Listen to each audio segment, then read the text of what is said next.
Hi hello friends, అందరికీ నమస్తే. Welcome to my channel. Ration card number పోయిందా? అయితే ఈజీగా మీ ఫోన్లోనే నేను చెప్పినట్టు చెక్ చేసుకొని ఈజీగా మీ యొక్క రేషన్ కార్డ్ నెంబర్ని అయితే ఫైండ్ అవుట్ చేసుకోండి, తెలుసుకోండి. అయితే అనుకోకుండా ఒక్కొక్కసారి ఏదో కారణం చేత లేకపోతే ఏదో ఒక అవసరానికి బయటికి వెళ్తూ ఉంటాము. అక్కడ అవసరానికి మనకు ఫోన్లో లేకపోవడం, లేకపోతే రేషన్ కార్డ్ నెంబరు మన బుక్లో రాసుకోకపోవడం, ఏదో ఒకటి జరుగుతూ ఉంటుంది.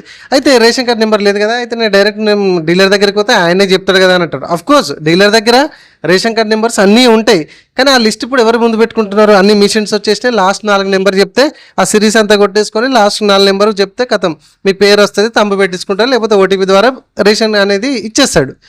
కానీ ఆ నెంబర్ కూడా లాస్ట్ 4 నెంబరు చెప్పడానికి మీ దగ్గర అవసరానికి లేకపోతే ఎట్లా? అర్థమైంది కదా.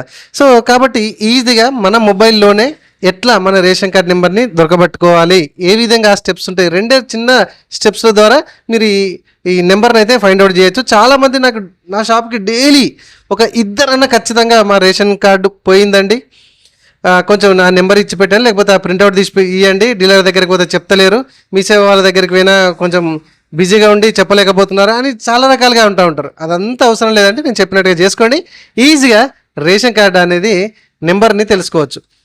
నేను చెప్తాను చూడండి, ఈ వెబ్సైట్ లింక్ నేను కింద డిస్క్రిప్షన్లో ఇస్తానండి. అక్కడి నుంచి అయితే మీరు ఈ పేజ్కి అయితే రండి.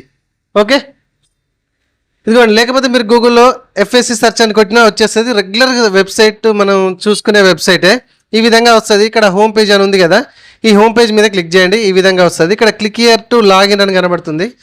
సో లాగిన్ అగైన్ అని మీద క్లిక్ చేస్తే ఇక్కడ క్లోజ్ బటన్ ఉంటుంది, దీన్ని క్లోజ్ చేయండి. ఇదిగోండి ఇక్కడ రిపోర్ట్స్ అని ఉంది. సో 3వ పాయింట్ ఇక్కడ రిపోర్ట్స్ అని కనబడుతుంది కదా, ఈ రిపోర్ట్ మీద క్లిక్ చేయండి. మనకి ఇట్లా 3 రకాల ఆప్షన్స్ ఉంటాయి. కంప్యూటర్ అనేది ఇట్లా కర్సర్ పెట్టగానే 3 కింద ఏమేమి ఉంటాయి వెంటనే ఇట్లా వస్తాయి, రైట్. సో మొబైల్లో చూసుకున్నట్లయితే దీని మీద ఇక్కడ ఇదిగోండి దీని మీద ఒత్తి పట్టాలి. సో నొక్కి పడితే ఇట్లా ఆప్షన్స్ వస్తాయి. ఇక్కడ FSC కార్డ్ స్టేటస్ రిపోర్ట్ అని కనబడుతుంది కదా, సో దీని మీద క్లిక్ చేయాలి. ఇక్కడ మీ యొక్క డిస్ట్రిక్ట్ని సెలెక్షన్ చేసుకోమంటుంది. అన్ని డిస్ట్రిక్ట్లు అనేది ఇక్కడ మీకు కనబడుతుంటాయి. ఓకే, సో ఫర్ ఎగ్జాంపుల్ మీ డిస్ట్రిక్ట్ రాజన్న సిరిసిల్ల అనుకుందాం. సో డిస్ట్రిక్ట్ని సెలెక్షన్ చేసుకోండి. ఓకే, సో డిస్ట్రిక్ట్లో మళ్ళీ మండలాలు అడుగుతూ ఉంటుందండి. సో ఇవన్నీ కూడా మండలాలు. సో మీ యొక్క మండలం అనేది ఇట్లా సెలెక్షన్ చేసుకోండి. అయితే అంతకుముందు ఇక్కడ షాప్ యొక్క విలేజెస్ పేర్లు ఇక్కడ కనబడుతుండే, ఇప్పుడు తీసేయడం జరిగింది. వీటి ప్లేస్లో షాప్ నెంబర్స్ అయితే పెట్టడం అయితే జరిగింది. అయితే మరి ఈ షాప్ ఇన్ని గానం ఉన్నాయి కదా, మా మండలంలో దేళ్ళ మరి నేను వెతకాలి అని అంటే కనుక మీ ఇంటి పక్కన వాళ్ళది వీళ్ళది రేషన్ కార్డ్ తీసుకోండి. అక్కడ వాళ్ళదల్లా మీ షాప్ నెంబర్ అని ఉంటుంది, ఆఫీస్ నెంబర్, ఆఫీస్ నేమ్, లేకపోతే అక్కడ షాప్ నెంబర్ అని ఉంటుంది. సో ఆ సిరీస్ అయితే తీసుకోండి. సో దాని ప్రకారం ఇక్కడ ఫర్ ఎగ్జాంపుల్ ఇదే అనుకోండి, మీ యొక్క ఏది షాప్ నెంబరు ఇది అనుకోండి ఫర్ ఎగ్జాంపుల్. దీని మీద ఇట్లా క్లిక్ చేయండి. సో దీంట్లో ఈ షాప్ నెంబర్లో మీరు ఎంతమంది ఉన్నారో అంతమంది మొత్తం కనబడతారు.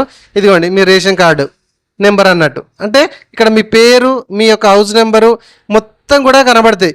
సో ఇదే విధంగా కొత్తగా రేషన్ కార్డు వచ్చిన వాళ్ళకు కూడా స్టేటస్ ఇట్లనే చెక్ చేసుకోవచ్చు. ఇందులో మీ రేషన్ కార్డు నెంబర్ వచ్చిందా రాలేదా అనేది కూడా మీరు మొత్తం కూడా తెలుసుకోవచ్చు. ఓకేనా. సో కంట్రోల్ మనకు సిస్టంలోనైతే కంట్రోల్ F ఇట్లా కొట్టగానే మీకు ఫర్ ఎగ్జాంపుల్ పుష్పలత అని ఉంది. ఇదిగోండి ఇక్కడ పుష్పలత అని ఫర్ ఎగ్జాంపుల్ రావడం అయితే జరిగింది, ఇక్కడ హైలైట్ అయింది. ఇట్లా మీరు మొబైల్లో సెర్చ్ చేయడానికి ఆప్షన్ ఉండదు, కాకపోతే మెల్లమెల్లగా షాప్లో ఎంతమంది ఉన్నారో అంతమంది మెల్లమెల్లగా వెతుక్కోవడం అయితే ఖచ్చితంగా చేసుకోవాలి, తప్పదు. మనకు అవసరానికి మరి రేషన్ కార్డు ఆయన దగ్గరికి పోయినా కూడా దొరకలేదంటే తప్పది. ఓకేనా. సో ఇది మొత్తానికైతే మనకు అవసరానికి రేషన్ కార్డు పోయినా లేకపోతే ఇంకెక్కడికి వెళ్ళినా మనకు రేషన్ కార్డు నెంబరు చెప్పడానికి ఎవరు లేకపోయినా వెతుక్కునే పద్ధతి, రైట్. సో అవసరమైతే దీన్ని ఇట్లా కాపీ చేసుకోండి. ఇదిగోండి ఇట్లా కాపీ చేసేసుకొని మళ్ళీ రేషన్ కార్డుది ఓపెన్ చేయండి. ఇక్కడ FSC రేషన్ కార్డు నెంబర్ మీదకి రండి, ఇక్కడ కాపీ చేసేసుకోండి, పేస్ట్ చేయండి, ఖాతం. ఇక్కడ సెర్చ్ మీద ఉంది కదా, సెర్చ్ మీద క్లిక్ చేస్తే ఈ విధంగా మీ యొక్క వస్తుంది. దీన్ని హ్యాపీగా ఇట్లా ప్రింట్అవుట్ తీసుకున్నారంటే ఖాతం, లేకపోతే దాన్ని స్క్రీన్ షాట్ తీసుకోండి, అయిపోయి. ఎవరిని బతలాడాల్సిన అవసరం లేదండి. రేషన్ కార్డు నెంబర్ పోతే ఎవరిని బతలాడాల్సిన అవసరం లేదు, మనం చెప్పినట్టుగా ఈజీగా తీసుకోండి. ఓకే, వీడియో నచ్చితే చిన్న లైక్ చేయండి. ఇట్లాంటి మరిన్ని అప్డేట్ వీడియోస్ రెగ్యులర్గా నేను చేస్తుంటాను, మీకు ఉపయోగపడే చిన్నగా మనకు అర్థమయ్యే రీతిలో చెప్తుంటాను. కాబట్టి మన ఛానల్ని లైక్ చేసి సబ్స్క్రైబ్ చేసుకోండి. మీరు చూసిన ఈ వీడియో కింద సబ్స్క్రైబ్ బటన్ ఉంటుంది. ఓకేనా friends, thank you very much. Next వీడియోతో మీ ముందుకు వస్తాను.